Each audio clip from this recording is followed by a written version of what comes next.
Assalamualaikum warahmatullahi wabarakatuh. Alhamdulillah. Alhamdulillah bi ni'matillah wa syukurillah. Alhamdulillahilladzi hadana li hada wa ma kunna linahtadiya laula an hadanallah. Wa asyhadu an la ilaha illallah wa asyhadu anna Muhammadan abduhu wa rasuluh. Bismillahirrahmanirrahim. Rabbi syrah li syadri wa yassir li amri wahlul 'uqdatam min lisani yafqahu qawli. Allahumma sholli wa sallim ala sayyidina wa habibina Muhammad amma ba'du. Anak-anak yang solih-solihah, kaifa halukum fi hadzal yaum? Arjukum bisihah wal afiyah. Fa insyaallah bi khairin walhamdulillah. Baik. Anak-anak yang dirahmati Allah, sebelum kita sama-sama belajar pada hari ini, marilah pertama-tama kita panjatkan puji syukur kehadirat Allah Subhanahu wa Ta'ala yang telah melimpahkan rahmat, taufik dan hidayahnya, sehingga pada hari ini kita masih dapat melaksanakan ibadah puasa Ramadan selain ibadah wajib yang lain, yaitu ibadah sholat dan yang lainnya.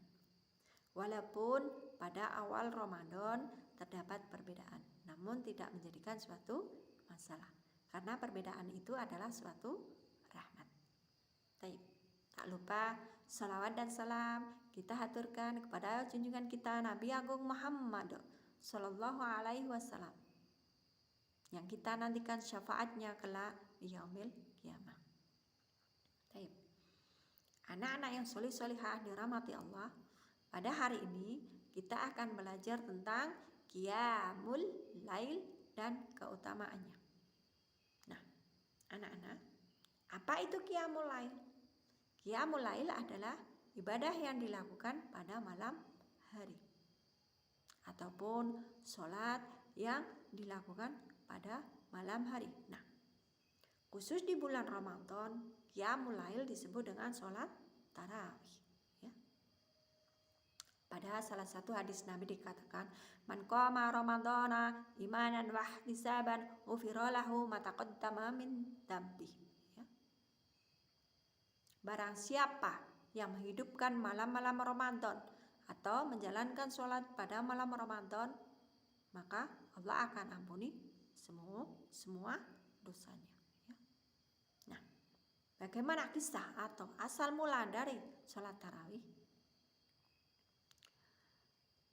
Dalam satu kisah disebutkan, ketika waktu itu Nabi diperintahkan untuk berpuasa.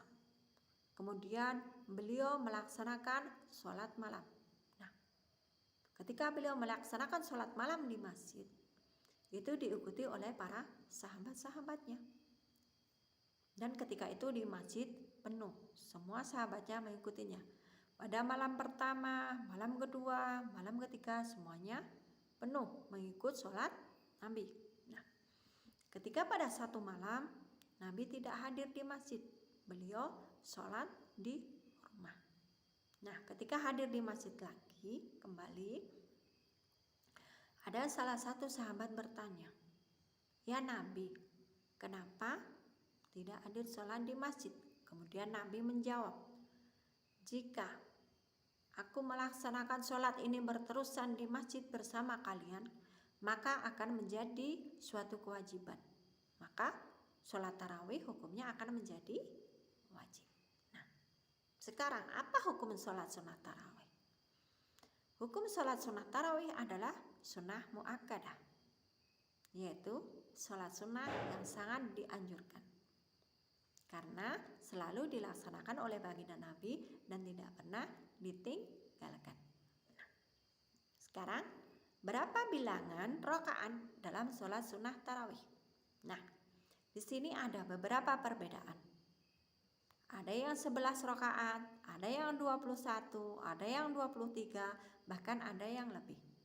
Akan tetapi semuanya itu ada dasarnya, karena masing-masing sahabat pada waktu itu mengikuti sholat Nabi. Dan ketika waktu itu Nabi menginap di masing-masing rumah istrinya itu, jumlah rakaat dalam sholatnya berbeda-beda. Seperti contohnya, ketika beliau menginap di rumah Sayyidah Maimunah wa Sayyidatu Aisyah. Beliau melaksanakan sholat 11 rakaat. Dan pada waktu itu Nabi bertanya kepada Sayyidah Aisyah, "Ya Aisyah, bagaimana sholatnya Nabi?" Nah, kemudian Sayyidatu Aisyah menjawab, "La tas'al an husnihinna wa tulihinna." Jangan tanya akan kebagusan dan lamanya. Artinya apa? Kebagusan bacaan Qur'annya, kebagusan cara sholatnya, dan lama sholatnya. Karena baginda Nabi bisa melaksanakan sholat sepanjang malam. Nah, itu sebagai dasar. Kemudian para sahabat mengikutinya terus. Nah, ketika pada waktu Khalifah Umar bin Khattab, itu sahabat jadi menjalankan ibadah sholat sunnah tarawih itu lebih dari 20 rakaat. Nah, sekarang siapa yang paling benar?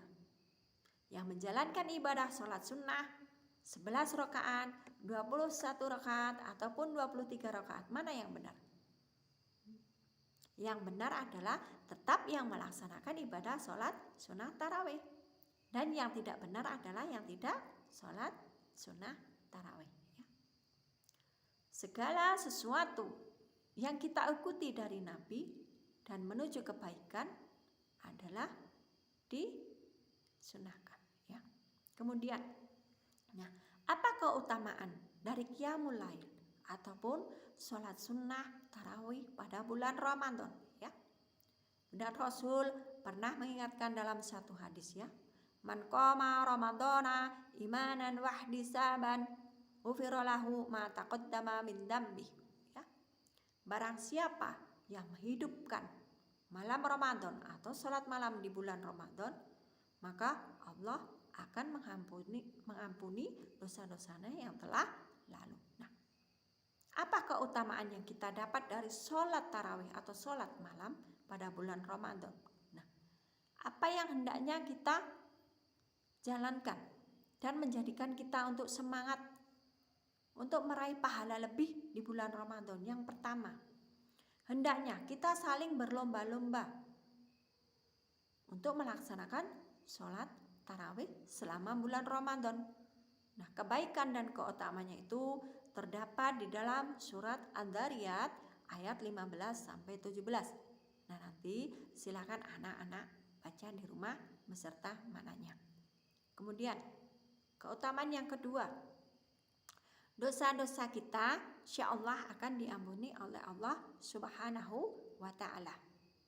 Kemudian yang ketiga, sholat tarawih itu mendekatkan jiwa terhadap Allah Subhanahu wa ta'ala. Karena apa?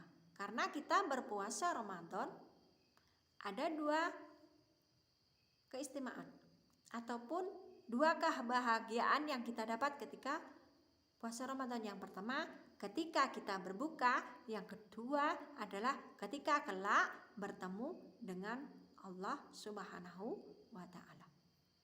Kemudian selanjutnya kita akan mendapatkan pahala semalam penuh. Nah, apa artinya di sini? Kita sangat dianjurkan untuk sholat berjamaah di masjid, ya. Karena Nabi pernah berkata, barang siapa yang sholat bersama imam kemudian sampai selesai mengikuti sholatnya imam, maka ditulis baginya pahala qiyam 1 malam penuh. Artinya ditulis baginya pahala sholat 1 malam penuh. Nah, sekarang yang menjadi pertanyaan adalah, apa yang menyebabkan kita sering malas? Ya, menjadikan kita kadang malas, tidak mau ikut sholat. Nah, ada beberapa hal, ya. Mari kita simak. Yang pertama, mungkin kita sering berbuat maksiat atau berbuat dosa atau zalim atau lalai.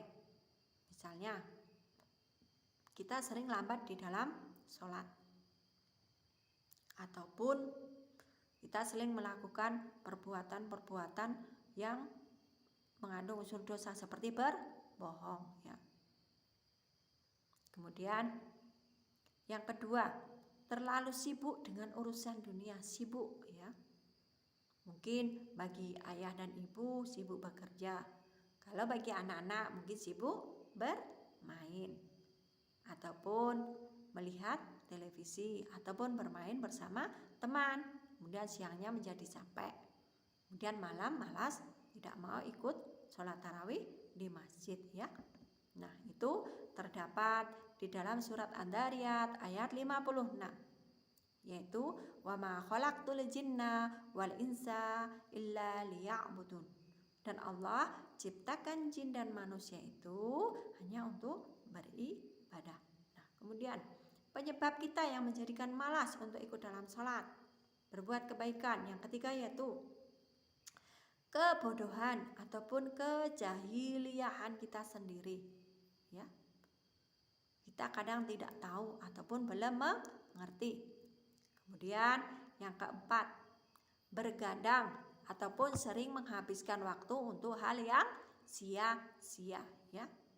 Nah, kita sebagai mukmin itu kenapa Nabi selalu mensunahkan untuk tidur awal, supaya kita bisa bangun lebih awal karena untuk qiyamul lail. Nah, kita pernah ada satu hadis yang memperingatkan kita untuk meninggalkan sesuatu yang sia-sia, yaitu min husnil islamil mar'i tarakahu ma la ya'ni.